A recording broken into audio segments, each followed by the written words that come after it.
Fox and Friends this morning decided to fawn over Wall Street Journal editorialist James Taranto, who the previous night had gone on Bill O'Reilly's show and argued that racism is invented by the Democrats.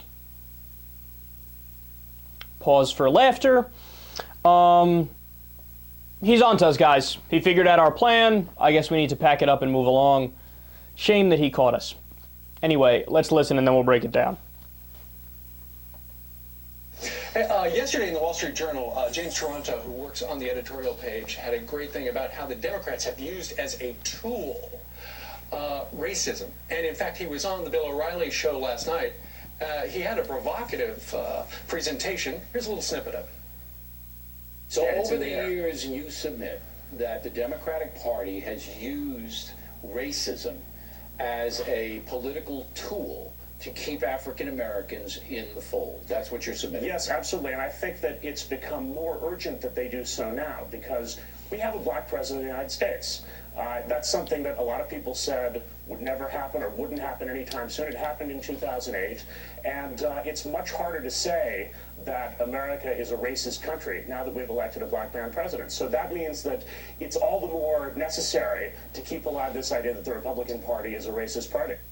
And he's saying that that's what the Democrats are doing so that they can continue to have power in Washington. They've got to convince people that this is a racist nation and the Republicans are racist.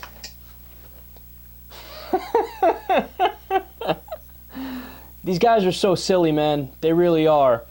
So there's two major points that we need to make to respond to his absurd argument. Number one, racism is real.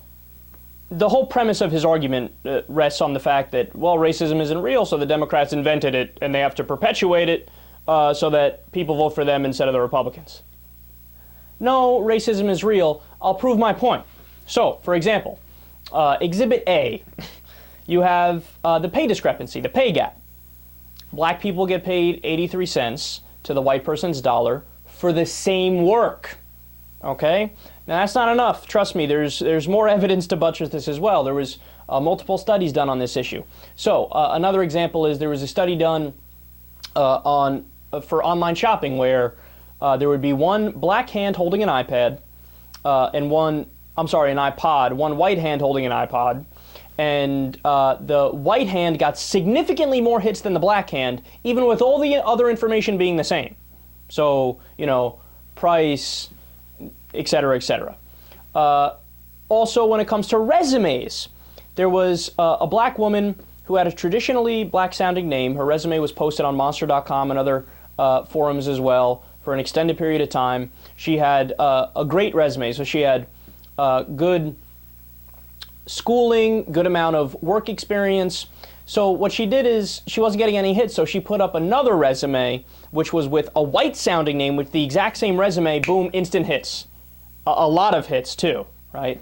So to say that racism isn't real because we elected a black president, yeah, he's doing well. So is Oprah and Denzel and LeBron and Tiger.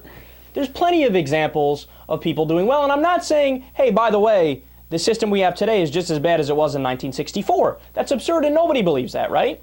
But to argue that all racism is completely gone, that's obviously not true, and the studies show that, right? So that's point number one, is that he's incorrect on that front. Point number two is, look, I love how they frame it as if to suggest these nefarious Democrats actually representing black people.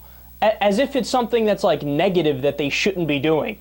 And it's like, nefarious. Okay, no, that's called doing your job as a politician, right? I hate to tell you this. Your job is to represent all Americans, including black people. So given that the facts are what they are and there is still racism that exists, it's the politician's job to fight that racism and to come up with policies that make sense, that give African Americans an equal opportunity. But I love how he frames it like, of course you're supposed to ignore black people. That's what we Republicans do. So those damn Democrats are trying to steal the black vote by promising to, do things and, be on their side. Pussies.